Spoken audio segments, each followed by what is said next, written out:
माननीय नेता प्रतिपक्ष, आप कौन होते हैं? नेता प्रतिपक्ष से बड़े हो? बोलने को आदेश निर्देश हुआ। निर्देश निवेदन।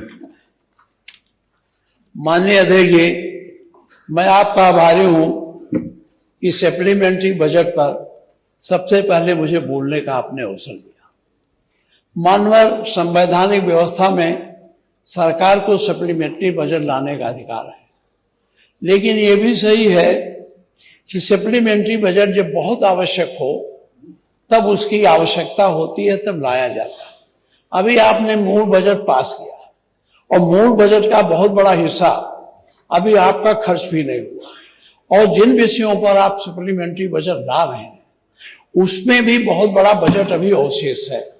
लेकिन आप फिर उस समय जब बजट बना रहे थे, बजट बनाते समय वित्त मंत्री की बड़ी जिम्मेदारी होती है पूरे प्रदेश की संभावनाओं पर विचार करें और विचार करके फिर बजट को तैयार करें। लेकिन उस समय जब आप बजट बना रहे थे तो सप्लीमेंट्री मदों की जो आवश्यकता थी, मुझे लगता है उस पर आपने विचार नहीं किया। 6 महीने के अंदर ही ये आपको विचार आ गया कि ये बनाना है, ये बनाना है, ये बनाना है, जिसके लिए आप सप्लीमेंट्री ला रहे हैं। तो मैं ये समझता हूं कि आपने मूल बजट बनाते समय इनकी उपेक्षा की, और इस तरह से सप्लीमेंट्री लाना एक तरह से वित्तीय अनियमितता भी होती है। मैं बहुत ज्यादा, चूंकि आपने बहुत निर्धारित कर दिया है माननीय मुख्यमंत्री जी को 1 बजे बोलना है, तो मैं अपनी बात, आपने कुल बजट जो आपने राजस्व लेखा में लिया, आपने बताया है अनुपूरक आधार जो है 12,209.981 12,209.098 का आपने बजट दिया। इसमें बहुत से विभाग हैं जिसके लिए आप मांगा। मैं उन सब की कहां तक एक एक करके व्याख्या नहीं करना चाहता, लेकिन ये अच्छा राजस्व लेखे में आपने माना, पूंजी लेखे में भी आपने माना।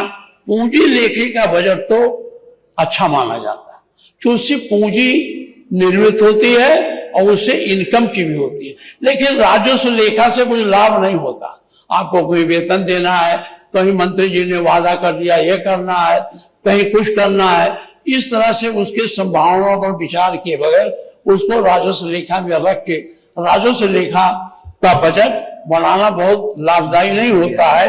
पूंजी लेखे के बजट का बहुत अच्छा हिस्सा होता है, और उसमें भी आपने इस पूंजी लेखे से आपको क्या क्या काम करना है उसको बृहद उसमें दिया है, मुझसे दोहराऊंगा नहीं। दूसरी बात मैं आपसे कहना चाहता हूं, पिछली बार 2024 का बजट आपने 7,36,437.7 करोड़ का आपने पास किया। अभी हमारे पास आंकड़ा है, उसमें आपने जो वित्तीय स्वीकृतियां जारी की वो भी पूरा नहीं हो पाया। मैं आपको बताना चाहता हूं कि जब ये था, ये देखिए, आपने आबकारी विभाग मंत्री जी अभी बहुत बोल रहे थे, आपने 497.5 करोड़ का आवंटन किया और उसमें वित्तीय स्वीकृति जारी की 355 करोड़ 43 का, और कुल बजट का खर्च हुआ है 17.75, और पूरे बजट का जो आवंटन है उसका 24.82% खर्च हुआ। बजट तो आपके पास पैसा था ही, आप इसका पुनर्विनियोग भी कर सकते, कोई जरूरी नहीं सप्लीमेंट्री लेते। अच्छा, बहुत से सप्लीमेंट्री बजट में आपने मांग किया है कि हम इस मद को अपनी बचत से पूरा कर लेंगे। इसमें है, आपने विवरण में जो है उसमें आपने लिखा है हम उसे पूरा बजट कर लेंगे। उद्योग विभाग, भारी और मध्यम उद्योग के लिए आप पैसा मांगे हैं। जब आप बजट बना रहे थे इन संभावनाओं पर क्यों नहीं विचार किया कि ये बातें हैं, ये 5 महीने में आपको नया कहां से ज्ञान उत्पन्न हो गया। इसके लिए भी आपने 21,895.59 रुपए का मूल बजट में प्रावधान किया, और मूल बजट के प्रावधान के बाद उसमें भी 5,610.78 करोड़ की वित्तीय स्वीकृतियां आपने बजट के लिए जारी की। जो आपने बजट जारी की है इनको, उसमें कुल बजट का 19.90 खर्च हुआ। अब पूरे बजट का 77% 77 इसी तरह से सबका हम कहां तक आपको गिनावे माने, यानी इसके माने कि आपके पास पैसा पहले से मौजूद है और उसके बाद चूंकि आपने इसका आकलन नहीं किया, बनाते समय बजट इतना बड़ा था उसका ध्यान आपने नहीं दिया, इसलिए आपको यह सप्लीमेंट्री लानी पड़ी। ये आपकी वित्तीय अनियमितता है और बजट बनाते समय माननीय मंत्री जी इन संभावनाओं पर विचार किया जाता है।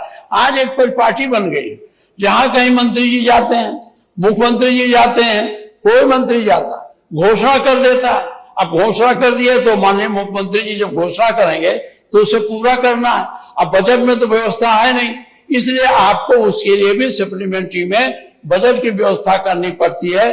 अगर बजट की व्यवस्था नहीं करेंगे तो आप प्रतीक अनुदान लेंगे, जिससे कि आप कंसोलिडेटेड फंड से पैसा निकालकर उसको आप खर्च कर सकें। तो इस बारे में मैं बहुत ज्यादा नहीं कहना चाहता। तमाम पैसे आप जो जारी किए थे वो अभी आपके पास अवशेष हैं और वो उसमें अभी खर्च भी नहीं हुआ। मैं एक का जरूर कहना चाहता हूं, इसमें आपने 600 करोड़ रुपया प्रचार के लिए मांगा। 600 करोड़ माने 6 अरब। किस चीज का प्रचार करेंगे? आपने तो अपनी योजनाओं का प्रचार ग्राम पंचायत प्रधान से लेके, सदस्य से लेके, सेक्रेटरी से लेके बीडीओ कलेक्टर तक तो गांव-गांव प्रचार कराया। ये 600 रुपया किस प्रचार में नहीं? क्या ये अखबारों के विज्ञापन के लिए है, या आपके कार्य योजनाओं के प्रचार के लिए है, या जो आप अच्छी योजनाएं बनाएंगे उसके प्रचार के लिए है? इसके बारे में कोई पूरा विवरण इसमें मैं पाया नहीं।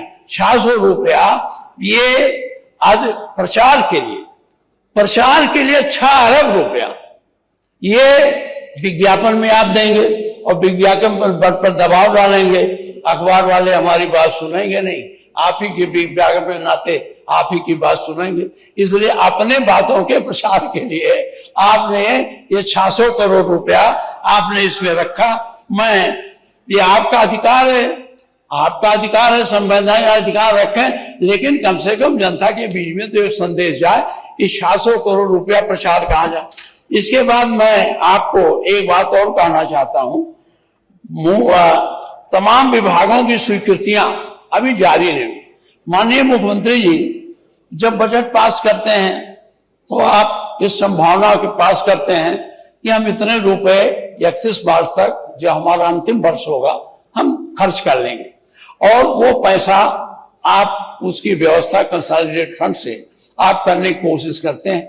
लेकिन सबसे बड़ी बात जो है कि आप जब बजट बनाए और बजट में ये सारी बातें आपने रखी, और पिछला बजट जो 22-23 का था, 23-24 का था, उसमें भी जितना रुपए का आपने आवंटन किया उतना भी रुपया आप इकट्ठा नहीं कर पाए और उतना आप खर्च नहीं कर पाए थे।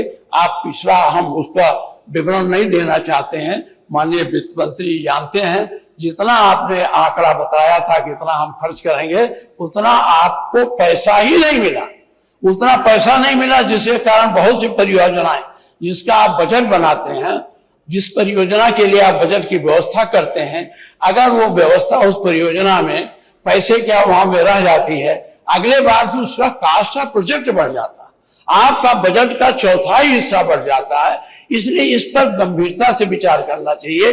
उन्हीं परियोजनाओं को आप चुने जिसके लिए आप बजट की व्यवस्था कर सकें, अब पूरा बजट का पैसा इकट्ठा करके उसको आप खर्च कर सकें। ये अनियमितता पिछले बार भी हो रही है। मुझे लगता है हम नहीं कह सकते, क्योंकि मुख्यमंत्री जी और वित्त मंत्री जी बड़े विद्वान है, तेज है, उतना रुपया इकट्ठा कर लेंगे, अच्छी बात है, जितना आप लाए हैं उतना खर्च करें, इसमें मुझे कुछ कहने की बात नहीं है। आपको जब आप यहां बोलेंगे वित्त मंत्री जी, हालांकि मुख्यमंत्री जी भी जवाब देंगे, मैं सर सम्मान आपसे कहना चाहता हूं, पिछला बजट जो आप बनाए थे उसमें कितना खर्च किए, कितनी योजनाओं पर आपका पूरा पैसा खर्च हुआ, कितने पर नहीं खर्च हुआ, और जो नहीं खर्च हुआ उसको कैसे बनाएंगे, इसके बारे में आप हमें एक विवरण देंगे। मैं दूसरी बात आपसे ये कहना चाहूंगा कि बहुत सी परियोजनाएं, उसके बारे में इसमें बहुत ज्यादा नहीं है। एक सरजू परियोजना है, ये सिंचाई में आता, लेकिन मैं पहले कह देता हूं, हमारी सरजू परियोजना 1977 के पहले की है और आज तक वो पूरी नहीं हुई। 3,327, हमें जहां तक याद है 327 करोड़ की परियोजना थी। अब तक इसमें कई हजार, 2,000 ज्यादा करोड़ रुपया खर्च हो गया। अभी ये परियोजना पूरी नहीं हुई। आपने जमीन एक्वायर कर ली, जमीन पे लोग खेती कर रहे थे, उसको ले लिया।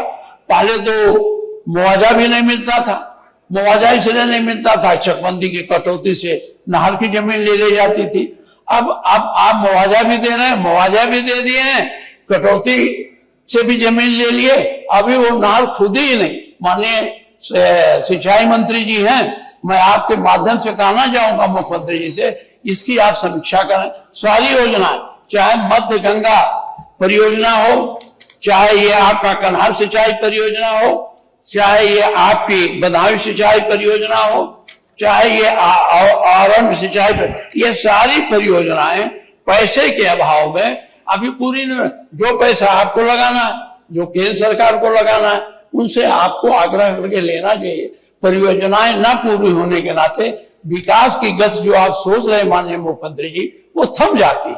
जिस लक्ष्य से आप आगे बढ़ने की कोशिश करते हैं और जिस परियोजना को आप बनाते हैं, अगर वो पूरा नहीं होता तो जो आपका लक्ष्य है वो लक्ष्य कमजोर हो जाता है। विकास की गति जिस धर्म से हमारे प्रदेश की चलनी चाहिए उससे रुक जाती है।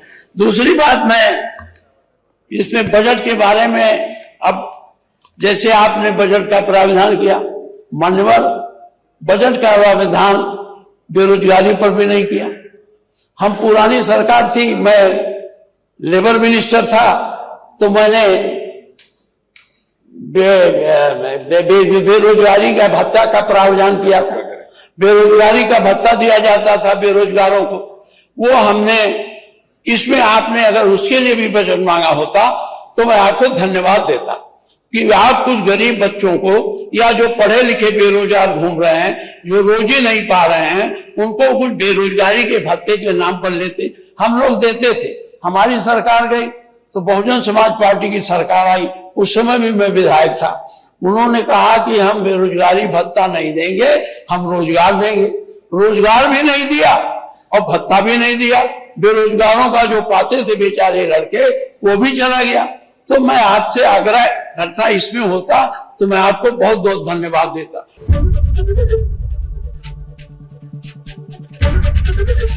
एबीपी गंगा, खबर आपकी, जुबान आपकी।